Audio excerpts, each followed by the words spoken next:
우리 귀한 찬양 감사합니다. 할렐루야. 여러분의 삶이 하나님 보시기에 참 좋았더라 할 수 있는 아름답고 귀한 삶이 되시기를 주님의 이름으로 축원합니다. 오늘 본문의 말씀은 소돔과 고모라가 멸망하기 바로 직전에 하나님 앞에 기도하는 아브라함의 기도가 기록되어져 있는 말씀입니다.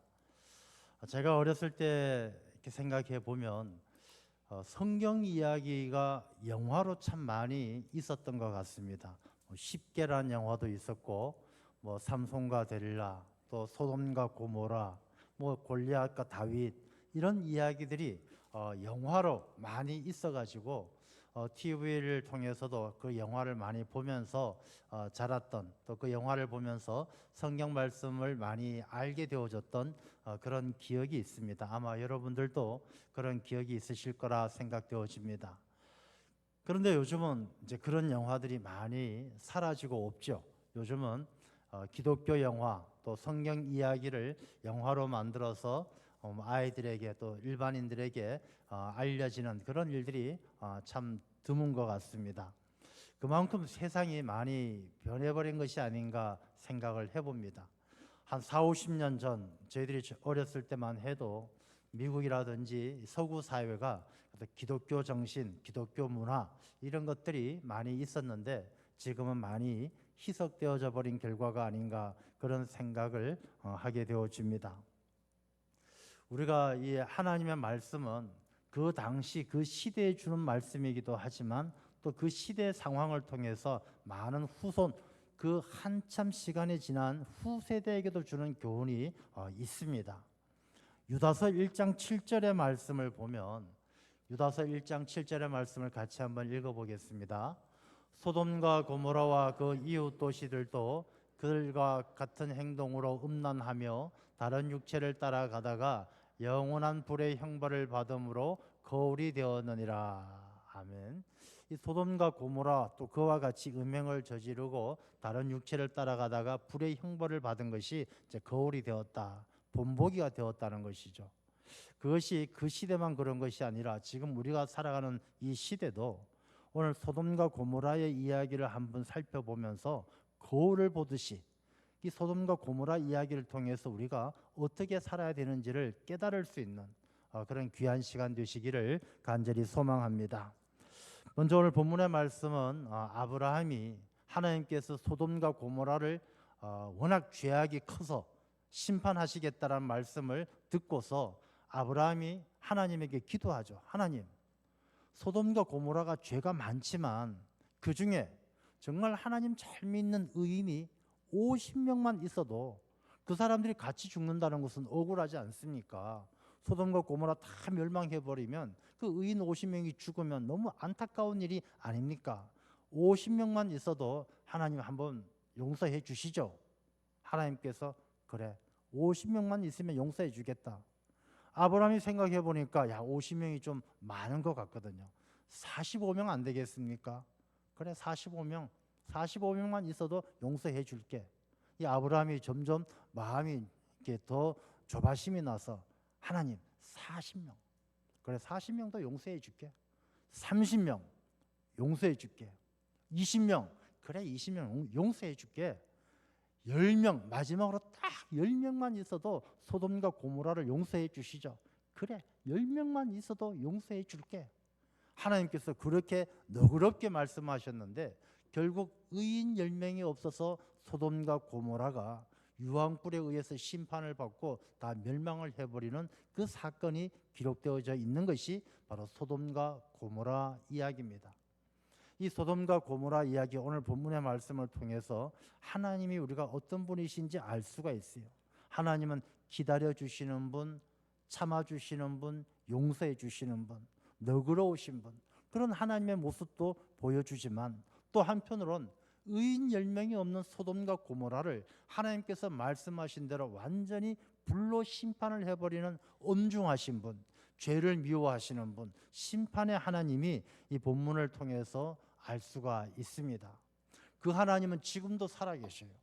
그 하나님은 지금도 살아계셔서 이 시대를 바라볼 때 하나님께서 기다려 주시고 용서해 주려고 애를 쓰시지만 만약에 우리가 하나님이 찾는 성도의 삶, 하나님이 찾는 사람들이 의인 10명이 없어서 소돔과 고모라가 멸망하는 것처럼 하나님이 찾는 성도의 삶을 살지 못한다라면 이 시대를 향한 하나님의 진노도 우리가 감당할 수 없다라는 두려운 마음으로 거울을 보듯이 소돔과 고모라의 이야기를 통해서 우리의 삶이 하나님 앞에 바로 세워져야 할 줄로 믿습니다. 자, 소돔과 고모라는 어디에 있었던 도시냐? 이 소돔과 고모라는 예로부터 고대 사회에서부터 아주 유명한 그런 도시입니다. 아주 번창했고 많은 사람들이 모여 살았고 즐거움이 있고 쾌락이 있는 그런 도시였습니다. 이 도시는 학자들에 의하면 예루살렘 한참 밑에 있는 사해 지역, 여러분들 사해 잘 아시잖아요. 이 세상에서 가장 낮은 곳에 있는 바다가 사해입니다. 이 사해라는 바다는 일반 해면보다, 그러니까 해면보다 한 395m 아래에 있는, 그러니까 바다보다도 훨씬 낮은 곳에 있는 곳이 바로 사해입니다. 그러다 보니까 이 사해는 많은 물이 흘러 들어오지만 그 물이 더 이상 흘러갈 곳이 없고 고여 있다가 그 뜨거운 태양 가운데 물들이 증발하면서 염도가 굉장히 높아집니다. 그래서 염도가 굉장히 높아져서 생명체가 살 수 없기 때문에 사해죠. 여러분들 성지순례 가보시면 아마 가보신 분들도 경험하셨을 겁니다. 그 사해 바다 위에 누워서 신문을 봐도 둥둥 떠 있습니다. 수영할 필요 없이 누워 있기만 해도 떠 있습니다. 근데 그 물이 눈에 들어가면 큰일 납니다. 아주 염도가 높기 때문에 조심해야 됩니다. 이 사해는 그런 곳이죠. 사해 바다가 한 길이는 70km, 뭐 너비는 한 40km, 굉장히 적지 않은 그런 바다죠. 호수가 아니라 바다라는 말은 크다는 얘기죠. 이스라엘과 요르단에 걸쳐 있는 그 바다, 그리고 그 바다는 수심이 평균 한 100m 정도 되는 그런 바다인데 지금 빠른 속도로 이 사해가 점점 줄어들어요. 사해 바다가 점점 없어져 가고 있는 그런 추세인데 이 사해 바다 바로 옆에 소돔과 고모라가 있었던 것이죠. 이 소돔과 고모라가 있었던 그 사해 바다 근처는 지금 가보면 완전히 사막입니다. 사막, 광야, 아무것도 없는 돌과 흙과 모래, 그거밖에 없는 바로 그 땅이 사해 주변의 땅입니다. 자, 그러면 소돔과 고모라가 원래부터 그런 땅에 세워졌느냐? 그건 그렇지가 않습니다. 이 아브라함과 롯이 같이 하나님의 말씀을 따라 쭉 움직여 오다가 더 이상 같이 할 수 없어서 이 아브라함과 롯이 헤어지는 장면이 창세기 13장에 나와요. 근데 그때에 아브라함이 롯에게 너가 우하면 내가 좌하고 너가 좌하면 내가 우하겠다, 우리가 갈라서자 할 때 어떤 일이 있었느냐? 이 롯이 선택하는 그 땅이 바로 소돔 땅이었어요. 창세기 13장 10절 말씀을 같이 한번 읽어보겠습니다. 이에 롯이 눈을 들어 요단 지역을 바라본즉 소알까지 온 땅에 물이 넉넉하니 여호와께서 소돔과 고모라를 멸하시기 전이었으므로 여호와의 동산 같고 애굽 땅과 같았더라. 하나님이 소돔과 고모라를 멸하시기 전에 그 땅은요, 지금같이 광야가 아니라 이 하나님의 동산, 여호와의 동산같이 에덴 동산같이 너무너무 아름다운 곳이었어요. 애굽 땅은 나일강 주변에 농사가 얼마나 잘 됩니까? 풍요로운 땅이었어요. 이 소돔과 고모라는 이 롯이 아브라함과 헤어져서 아이고 삼촌 나 저기 가서 살겠습니다 라고 이야기하고 쫓아갈 만큼 아름답고 풍요로운 땅이 소돔과 고모라였어요. 근데 이 소돔과 고모라가 하나님의 심판을 받아서 결국 다 불의 심판을 받아서 도시가 사라지고 지금처럼 황폐화되어진 그런 못 쓰는 땅이 되고 만 것이죠. 자, 그러면 소돔과 고모라가 왜 멸망했겠습니까? 죄악 때문에? 물론 죄악 때문에 맞아요. 그들이 얼마나 큰 죄를 지었는지 하나님이 그 땅을 심판하지 않으면 안 될 만큼 죄를 지었습니다. 그런데 그 소돔과 고모라가 용서받을 수 있었는데 용서받지 못한 이유가 뭐냐? 의인 10명이 없었기 때문이에요. 소돔과 고모라가 멸망한 것이 전쟁이 나서 멸망한 것이 아닙니다. 국제 정세가 어려워서, 경제가 어려워서 멸망한 것이 아닙니다.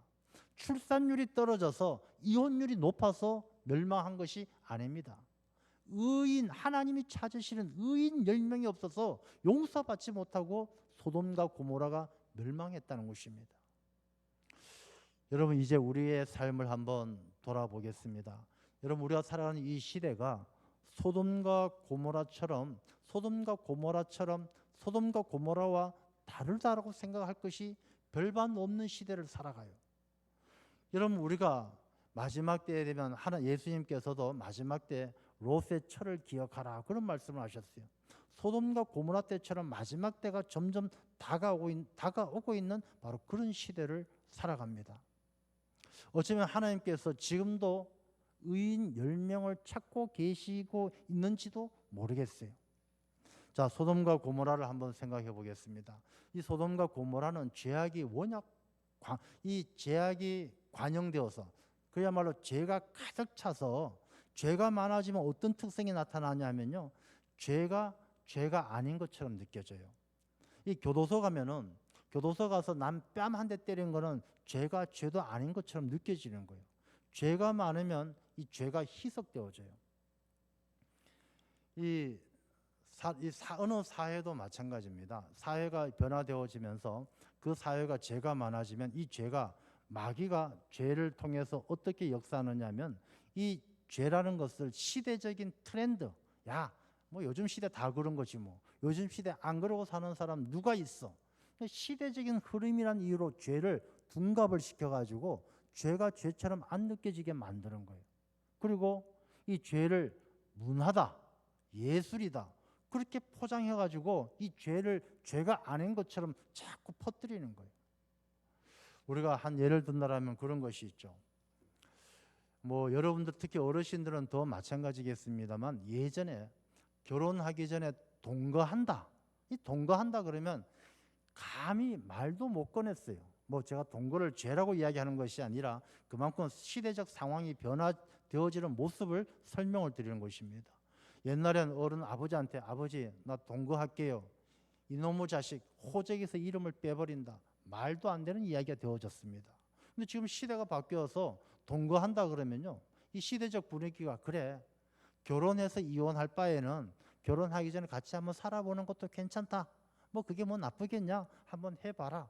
이렇게 바뀌어지는 거예요. 이게 사람들의 생각이 예전에는 절대로 안 된다, 잘못이다, 문제가 있다 이렇게 생각했던 것들이 죄악이 관영해지니까 그런 일들이 많아지니까 나쁜 일이 많아지니까 나쁜 일이 아닌 것처럼 죄가 아닌 것처럼 그렇게 바뀌어가는 모습을 본다라는 것입니다.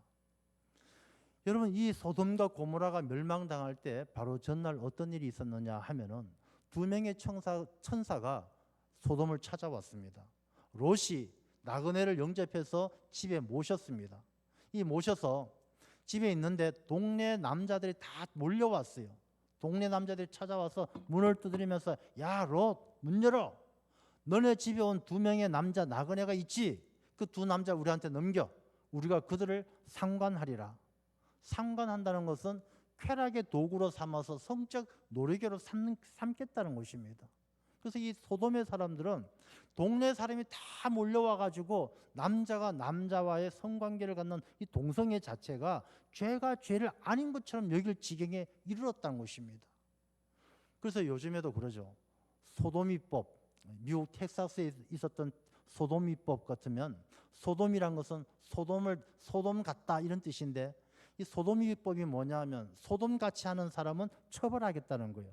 그 소돔이법 내용이 동성애자라든지 수간, 짐승과의 나쁜 관계를 가진다든지 이런 걸 처벌하겠다는 게 텍사스에 있었던 소돔이법인데 그게 또 몇 년 전에 2, 3년 전에는 그게 또 위헌이라고 또 그 소돔이법을 없애야 된다라고 판결이 났어요. 이 시대를 가만히 생각해 보면 소돔같이 죄를 지은 것이 잘못된 것인데 시대가 변하다 보니까 그 죄가 아닌 것처럼 위헌이라고 판단하는 죄가 아닌 것처럼 바뀌어가는 이런 세상을 산다는 것입니다. 이 소돔과 고모라뿐만 아니라 이 시대도 마찬가지예요. 제가 아까 동거 이야기했지만 동거뿐만 아니라 많은 죄악들이 죄가 아닌 것처럼 변질되어지는 무서운 시대를 우리가 산다는 것입니다. 내일부터 우리 서울에 퀴어 축제가 시작되어집니다. 여러분 퀴어 축제 다 아시죠? 동성애 축제인데 내일부터 시작되어져서 한 2주간 하는데 이번 주 토요일이 6월 1일이 퀴어 퍼레이드 한다고 이 정말 이 이상하게 분장하고 이상한 사람들이 서울 시내 종로하고 을지로를 아마 대로변을 돌아다닐 것입니다. 뭐 매년 그렇게 해왔고요. 원래는 서울광장을 허락하지 않아서 을지로와 종로에서 하는데 또 6월 1일 기독교에서는 거룩한 방파제를 쌓겠다 해서 맞불 집회 양쪽을 다 포위하면서 종로와 을지로에서 아마 이 기독교인들이 거룩한 방파제로 맞불 집회를 놓을 것입니다. 이런 죄악들을 더 이상 확산시킬 수 없다. 이제 이런 지경에 와 있는 것이죠.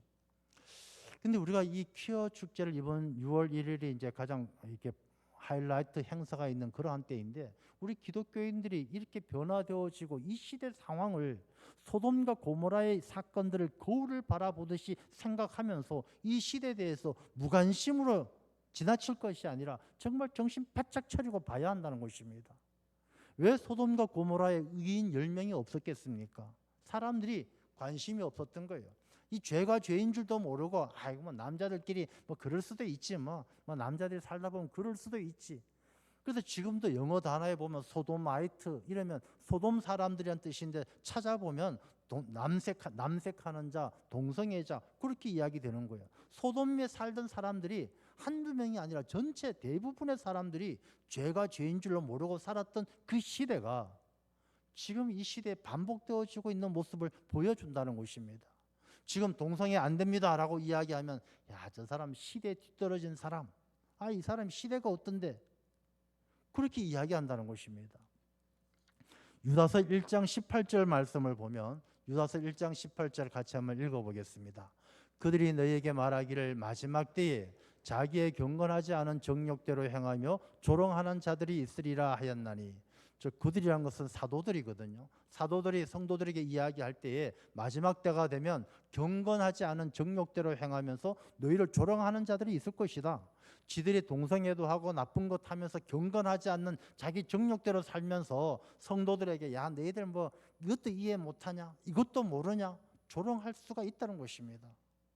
작년에 대구에서 퀴어 축제하는 것을 홍준표 시장하고 공무원들이 나가서 막았어요. 몸싸움을 하면서 막았어요. 1년이 지나서 며칠 전에 판결이 나왔어요. 홍준표 시장하고 공무원들이 그 퀴어 축제 준비한 사람들에게 700만 원 손해배상을 해라. 그럼 세상이 이 조롱하는 거예요. 너 홍준표 시장과 뭐 공무원들 어떤 개인을 옹호하자고 하는 것이 아니라 그런 사람들 그것을 막던 사람들이 경건하지 않는 정욕대로 살아가는 사람들이 조롱하는 그런 시대가 지금 마지막 때가 우리 눈앞에 펼쳐지고 있다는 것입니다. 그리고 이 사람들이 젊은 사람들이 또 이 시대 지금 한참 이 젊은 사람들이 그걸 시대적 트렌드로 받아들여서 그렇게 하는 것이 그렇게 받아들이는 것이 굉장히 앞서가는 것처럼 굉장히 지혜롭고 똑똑한 것처럼 착각하는 이 시대를 보면서 이 두려운 마음이 든다는 것이죠. 정말 이 세대가 조금 더 커서 중년이 되고 장년이 되어서 이 새 사회를 우리 사회를 이끌어가는 리더가 되어졌을 때 과연 어떻게 될까? 지난번에 국회의원 선거가 끝나고 이제 22대 국회가 곧 임기가 시작되어집니다. 22대 국회가 시작되어지면서 지금 가장 많이 언론에서도 언급되고 있는 법안, 빨리 통과시켜야 된다라고 주장하는 법안이 뭐냐 하면 포괄적 차별금지법이에요.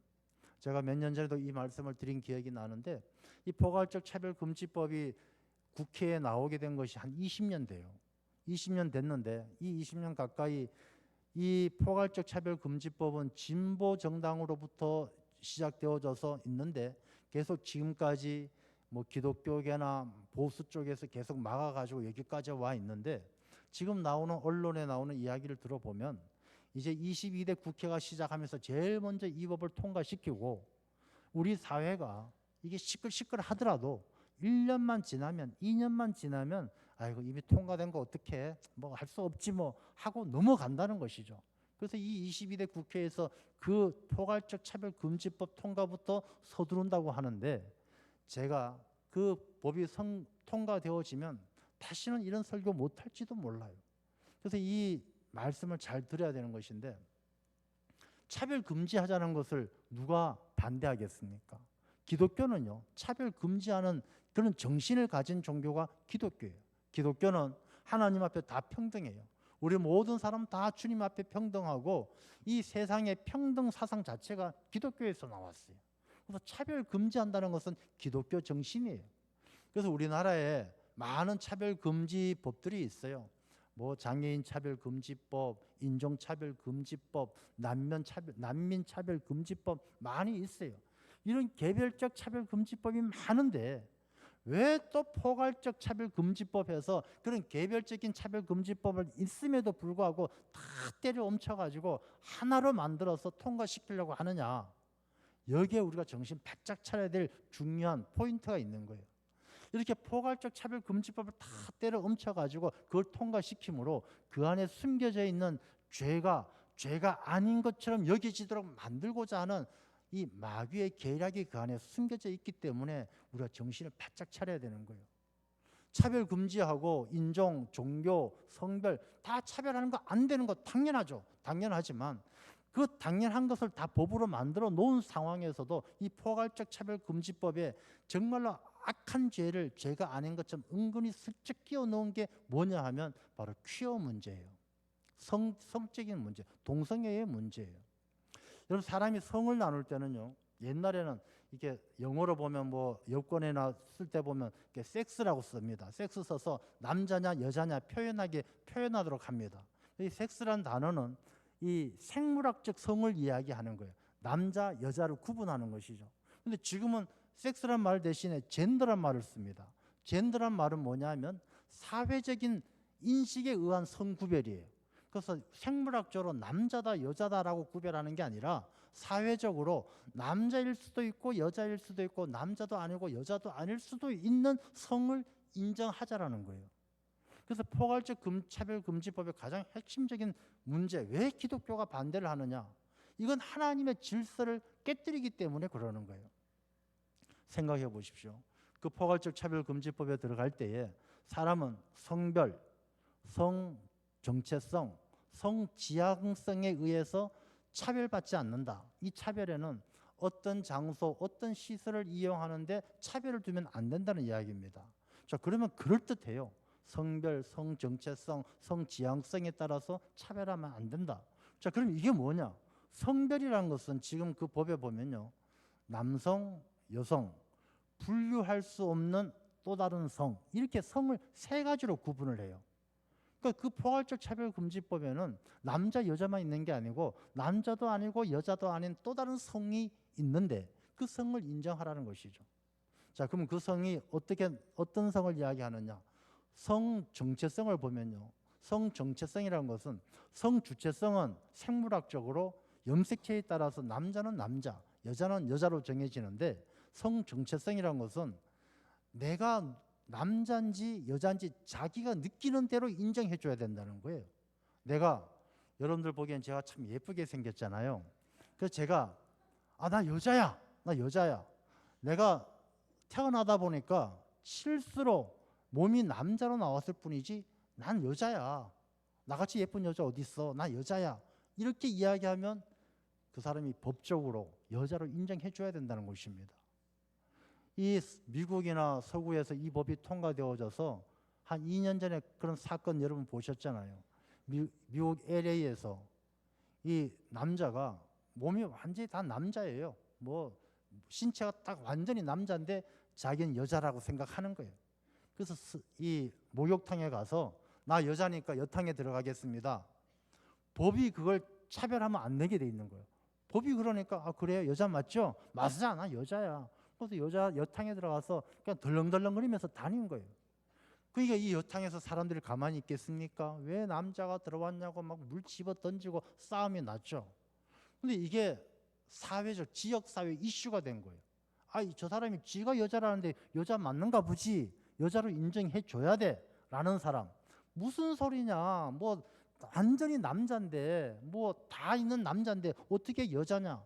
그것 때문에 그 목욕탕 앞에 지역 사람들이 모여가지고 막 집어 던지고 몽둥이 들고 싸우고 난리가 났어요. 여러분, 포괄적 차별금지법이 통과되면 그게 남의 나라 이야기가 아니란 것입니다. 그래서 성 정체성은 자기가 여자다, 남자다, 자기가 인식하는 대로 인정해 줘야 된다는 거예요. 그래서 제가 아유, 나 여자입니다 하고 나 여전도에 가서 여전도회 회장도 하고 여자들하고 목욕탕도 가고 그걸 인정해 줘야 된다는 게 말이 됩니까? 성지향성이 뭐냐? 성지향성은 난 남자지만 난 남자가 좋아. 그걸로 인정해 줘. 난 남자도 좋고 여자도 좋아. 나는 뭐 남자 여자 안 가려. 다 인정해 주고 거기에 대해서 전혀 문제 삼으면 안 된다는 것입니다. 자, 그럼 여러분 이게 왜 문제냐 하면요. 우리가 만약에 따진다라면 한 예를 든다라면 담배 한번 얘기해 봅시다. 이 담배 피우는 금연, 요즘 금연 빌딩 많고 아파트에서 담배 못 피우잖아요. 그럼 담배 피우는 자기 사람의 기호식품에 따라서 차별하면 안 되는 건데 왜 금연 빌딩이 있고 교회 안에서 빌딩 안에서 비행기 안에서 담배 못 피우게 합니까? 이게 차별 아닙니까? 라고 이야기한다라면 이 사회적으로 용인이 됩니까? 사회적으로 금연구역이 만들어지고 차 안에서 식당 안에서 건물 안에서 담배를 못 피우는 것은 그 담배를 피우는 사람의 담배 흡연할 권리보다는 담배를 흡연해서 피움으로 말미암아 피해를 보는 보호해야 될 사회 구성원들의 건강권이 훨씬 더 큰 가치이기 때문에 이 담배 피우는 사람들에게 흡연구역을 따로 정해주고 딴 데 가서 피우라고 이야기를 하는 거예요.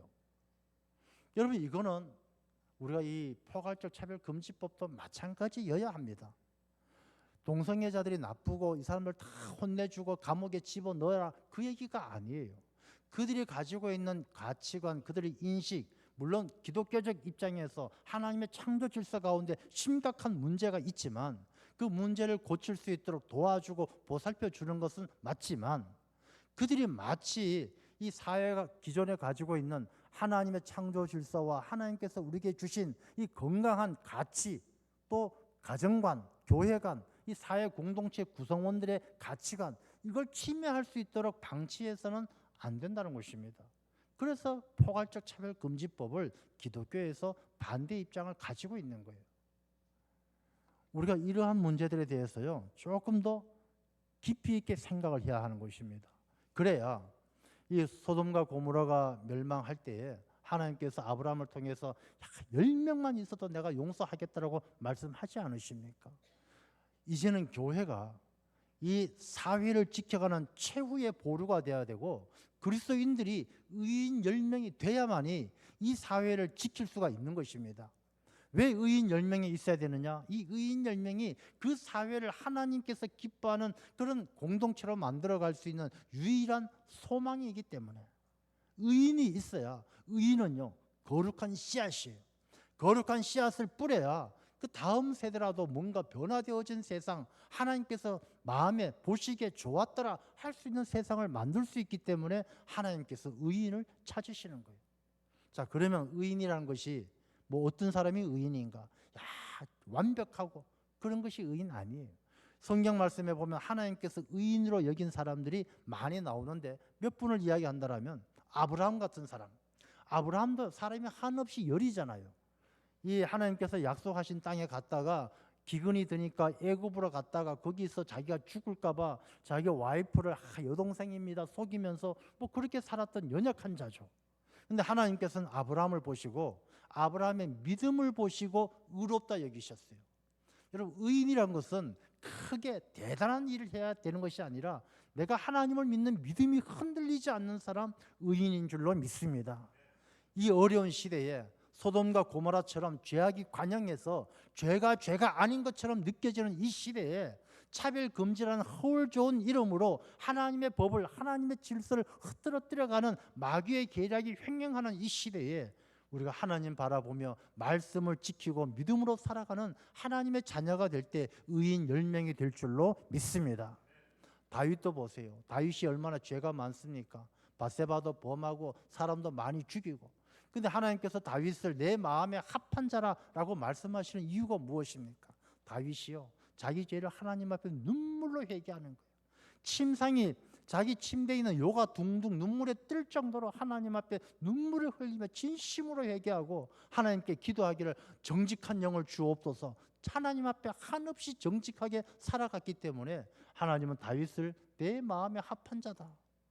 여러분, 우리가 우리의 죄악들을 하나님 앞에 회개하고 하나님 앞에 정직하게 살아갈 때 하나님께서 우리를 의인 10명으로 봐주실 줄로 믿습니다.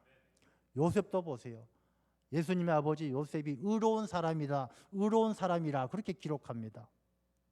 요셉이 왜 의롭습니까? 마리아가 자기하고 상관없이 약혼녀 마리아가 임신을 했어요. 그러면 요셉이 그냥 눈에 보이는 것이 없을 터인데 성경 말씀에 보면 요셉이 가만히 끊고자 했어요. 마리아의 허물을 덮어주고 마리아에게 고통 안 주고 가만히 덮고자 했는데 하나님께서 야, 그거는 성령으로 잉태된 것이니 너가 마리아를 데려와서 잘 보살펴라. 순종했어요. 요셉이 의로운 것은요, 남의 허물을 들추어내지 않고 하나님의 말씀에 순종하며 살았기 때문에 의로운 거예요. 여러분, 우리가 이 어려운 때에 퀴어 축제가 정말 소돔과 고모라 같은 그런 어려움들, 포괄적 차별금지법, 죄가 아닌 것처럼 위장하고 덮어쓰고 있는 이 시대를 살아가면서 이 시대를 지키기 위해서 하나님 앞에 의인 10명이 돼야 되는데, 의인이 돼야 되는데 우리 기독교인들이 아브라함의 믿음처럼 다윗의 정직함, 다윗의 회개, 또 요셉처럼 남의 허물을 덮어주고 하나님의 말씀에 순종하는 삶을 살아갈 때 우리가 이 무너져가는 이 시대, 이 나라, 이 민족 우리 그리스도인들이 지켜내게 될 줄로 믿습니다. 이제 우리 호국 보훈의 달을 6월 달을 보내게 되어지는데 나라와 민족을 위해서, 이 사회를 위해서 우리 그리스도인들이 나만 구원받고 나만 잘 믿으면 되는 것이 아니라 이 나라, 이 민족을 위해서 기도해야 의인 10명이 되어져야 우리가 소돔과 고모라처럼 멸망을 피할 수밖에 없는 이 시대를, 이 멸망하는 이 시대를 우리가 하나님 앞에 다시금 바로 세워갈 수 있고 하나님께서 기뻐하시는 하나님 나라를 만들어가게 될 줄로 믿습니다. 하나님 보시기에 야, 너 참 보기 좋았더라, 의인 10명과 같은 귀한 삶이 되시기를 주님의 이름으로 축원합니다. 하나님 아버지 감사합니다. 어려운 때에 의인 10명이 없어서 멸망당했던 소돔과 고모라를 거울 삼아 우리의 삶을 돌아봅니다. 소돔과 고모라, 그 시대와 다를 바가 없는 이 시대, 참으로 죄가 아닌 것처럼 덮어 씌워지고 문화란 이름으로, 예술이란 이름으로, 트렌드란 이름으로 죄가 아닌 것처럼 감추어지는 이 어려운 시대에 아버지 하나님, 우리 모두가 깨어 영적인 분별력을 가지고 하나님께서 찾으시는 의인이 되어서 아브라함의 믿음을 가지고 다윗처럼 회개하며 하나님 앞에 정직하게 살아가며 요셉처럼 허물을 들추어내지 아니하고 말씀에 순종하며 살아 이 나라, 이 민족, 이 시대를 하나님 앞에 바로 세워갈 수 있는 하나님의 신실한 일꾼들이 다 되게 하여 주옵소서. 예수님 이름으로 기도드리옵나이다. 아멘.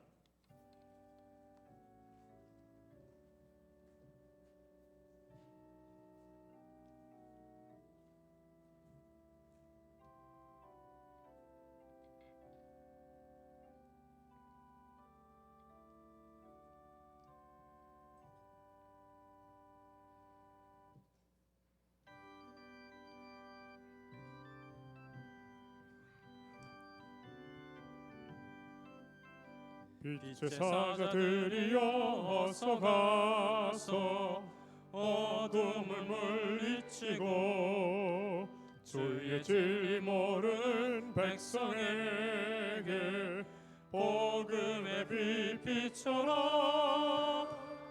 빛의 사자들이여 복음의 빛비춰라. 죄로운 밤 밝게 비춰라. 빛의 사자들이여 선한 사역 위하여 힘을 내라. 주 함께 하시겠네. 주의 크신 사랑을 전파하며 복음의 빛 비춰라. 빛의 사자들이여 복음의 빛 비춰라. 죄로운 밤 밝게 비춰라 빛의 사자들이여 주님 부탁하신 말 순종하여 이 진리 전파하라 산을 넘고 물 건너 힘을 다해 복음의 빛 비춰라 빛의 사자들이여 복음의 빛 비춰라 죄로 어두운 밤 밝게 비춰라 빛의 사자들이여 동서남북 어디나 땅끝까지 주님만 의지하고 눈 어두워 못 보는 백성에게 복음의 빛 비춰라 빛의 사자들이여 복음의 빛 비춰라 죄로 어두운 밤 밝게 비춰라 빛의 사자들이여. 할렐루야. 아버지 하나님을 찬양합니다. 아버지 하나님, 아무것도 아닌 저희들, 한 푼의 가치도 없는 저희들 하나님께서 사랑하시고 하나님의 자녀 삼으시고 거룩한 주님의 날 아버지 앞에 나와 참된 예배자의 삶을 살게 하신 그 크신 사랑과 은혜에 감사와 영광을 올려드립니다. 아버지 앞에 나와 예배할 때에 또 우리 모든 성도님들 하나님의 크신 은혜에 감사하며 정성과 힘과 마음을 다한 귀한 예물로 아버지 하나님께 영광 올려드립니다. 아버지 하나님, 이 귀한 예물을 기쁘게 받아 주옵시고 예물로 경배하는 모든 주의 백성들의 삶을 권고하여 주셔서 그들이 하시는 모든 일들, 살아가는 삶의 자리에 30배, 60배, 100배의 결실을 거두어 하나님의 영광을 드러낼 수 있는 복된 삶이 다 되게 하여 주옵소서. 아버지 하나님, 이 5월은 우리가 가정의 달로 지켰습니다. 아버지 하나님, 우리 모든 주의 백성들의 가정이 5월달이 아니라 1년 내내 365일 언제나 하나님의 은혜로 살아가는 복된 가정 되게 하여 주옵시고 믿음으로 하나 되며 주 안에서 화목함을 이루어갈 수 있는 행복한 가정, 하나님의 은혜가 충만한 귀한 가정들이 다 되게 하여 주옵소서. 아버지 하나님, 또 특별히 6월달을 맞이하면서 이 나라 이 민족을 향하여 기도합니다. 아버지 하나님, 이 나라가 소돔과 고모라 같은 나라가 되지 않게 하여 주옵시고 이 나라 이 민족이 하나님 앞에 바로 세워질 수 있도록 우리 그리스도인들이 하나님이 찾는 의인의 삶을 살아가는 하나님의 백성들이 다 되게 하여 주옵소서. 북녘 땅의 우리 동포들을 불쌍히 여겨 주옵시고 굶주림과 핍박 가운데 자유함을 얻을 수 있도록 은혜 내려 주옵시고 북녘 땅에 성령의 바람이 불어 그리스도의 계절이 오게 하여 주옵소서. 연로하신 어르신들 강건하게 지켜 주옵시고 또 특별히 우리 교회학교의 어린 자녀들, 또 우리 청년들 이 어렵고 힘든 시대에 믿음으로 살아 하나님께 귀한 영광, 하나님의 은혜 가운데 살아가는 복된 인생 되게 하여 주옵소서. 우리 모든 성도님들의 간절한 기도, 그 간절한 소망 아버지 하나님 은혜 가운데 응답하여 주실 줄 믿사오며 살아계신 예수님 이름으로 기도드리옵나이다. 아멘. 우리가 이 시간은 우리 최창복 권사님 우리 100세 맞이하셨는데 우리 교회에서 조금 축하 시간 좀 가지려고 합니다. 우리 권사님 좀 앞으로 나오실 때 휠체어가 있어야 되나요? 예, 저기 휠체어 좀 준비해 주세요. 예. 우리가 그리고 또 교회 우리 부하 선교회에서 우리 최창복 권사님 100세를 맞이해서 또 끝나고 축하 공연도 있습니다. 예. 자, 우리 축하할 때 우리 선임 장로님, 허 장로님 하고요. 우리 조교 협의 회장님 잠깐 나오셔서 우리 성도님 대표해서 같이 축하하도록 하겠습니다.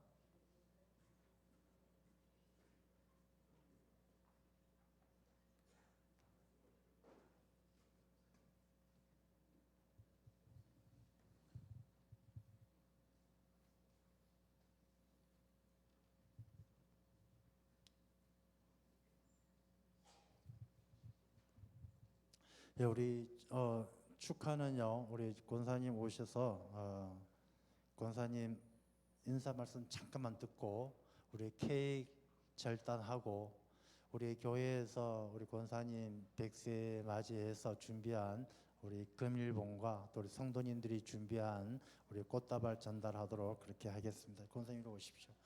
아이고 권사님, 아이고 별 말씀을요. 이쪽 방에서.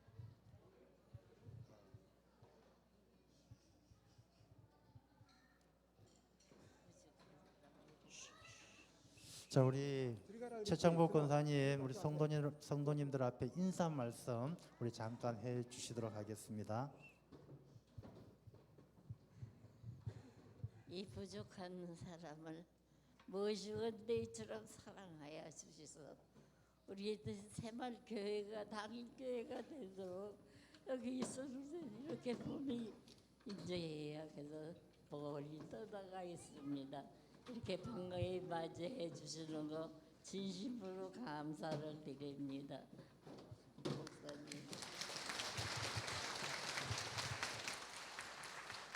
네, 우리가 이게 케이크를 제가 촛불을 붙일 테인데요. 우리 권사님 촛불 다 끄시면 힘드실 것 같아서 한 3개만 붙이도록 하겠습니다. 3개만 붙이고 우리 3개 붙인 다음에 우리 생일 축하합니다 노래를 한 2번 정도 같이 부르도록 하겠습니다.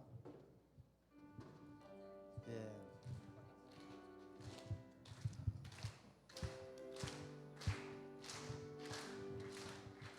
생신 축하합니다. 생신 축하합니다.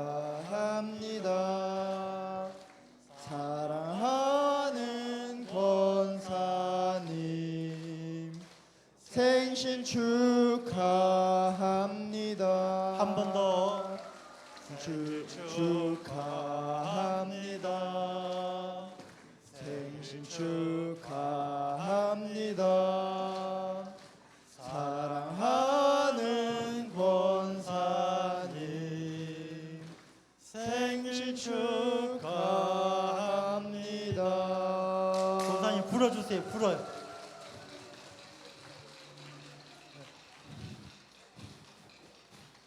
자, 네, 우리 교회에서 준비한 금일봉과 우리 꽃다발 전해드렸습니다. 자, 우리 박수로 한번 축하해 주시기 바랍니다. 네. 제가 기도하도록 하겠습니다. 우리 함께 기도하겠습니다.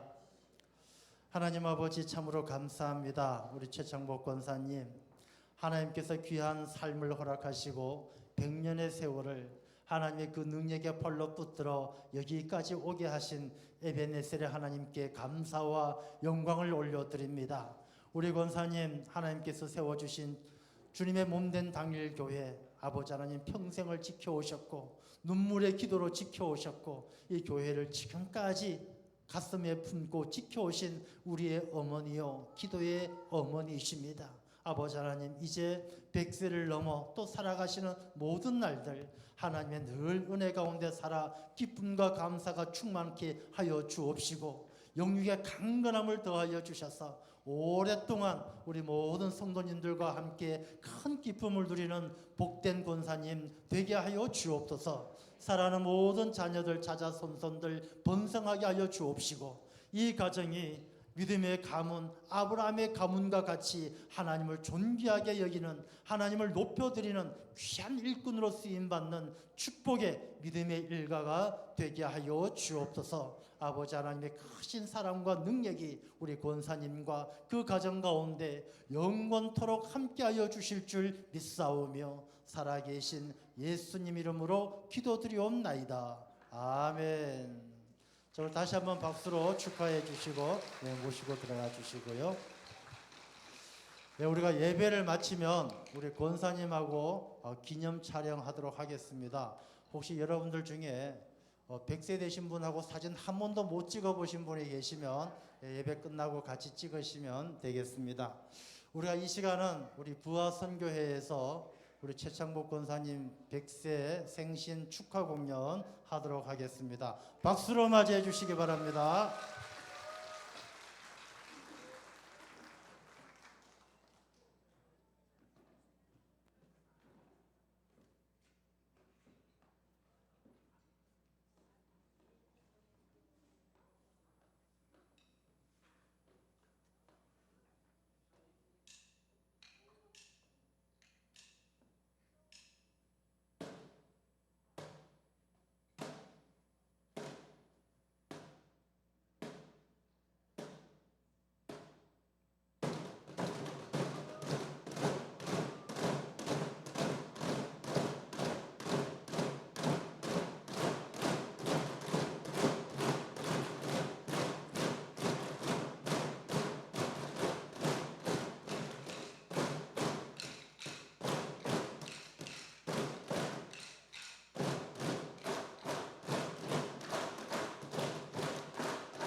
우리 앵콜 공연 준비됐나요? 예. 우리 앵콜 공연은 다음에 다시 준비해서 하시겠답니다. 우리 부하선교회 우리 자녀들까지 같이 너무나 우리 최창복 권사님 생신 축하 공연 너무나 잘해 주셨습니다. 다시 한번 박수로 예, 감사합니다. 제가 기도하고 또 우리 축도하고 예배를 마친 후에 기념 촬영은 따로 하도록 하겠습니다. 기도하겠습니다. 하나님 아버지 감사합니다. 거룩한 주님의 날 또 아버지 집에 올라 우리 모두가 천국 잔치에 큰 기쁨을 맛보게 하심을 감사합니다. 우리 최창복 권사님 100년의 세월을 지켜주셨고 또 앞으로도 함께 하실 주님 아버지 하나님 늘 주 안에서 강건함으로 지켜주시고 기도마다 응답하여 주옵시고 최창복 권사님의 삶을 통하여 우리 모든 주의 백성들이 큰 기쁨과 감사와 은혜를 누릴 수 있도록 우리 권사님의 삶 가운데 아버지 하나님 늘 한 걸음 한 걸음 동행하여 주옵소서. 또 특별히 부하선교회 우리 모든 자녀들과 함께 하나님 앞에 영광 올려드리고 우리 모든 성도님들과 함께 큰 기쁨을 나누었습니다. 우리의 자녀들이 믿음 안에서 잘 자라나 장성하여 참으로 이 아이들이 교회 기둥이 되게 하여 주옵시고 하나님 나라의 큰 기둥이 되어서 참으로 에스더와 같이 여호수아와 같이 갈렙같이 하나님 나라에 크게 쓰임받는 하나님의 일꾼들이 다 되게 하여 주옵소서. 우리 부하선교의 모든 가정을 기억하여 주옵시고 그 가정의 기도에 응답하여 주옵시고 하나님의 큰 은혜가 충만해서 그 가정 모두가 물된 동산과 같이 하나님이 기뻐하시는 열매를 맺어가는 아름다운 가정들 다 되게 하여 주옵소서. 우리의 자녀들에게 지혜를 더하여 주옵시고 강건함을 더하여 주옵시고 우리 모든 부하선교회 하나님 나라 크게 쓰임받는 믿음의 일가들이 다 되게 하여 주옵소서.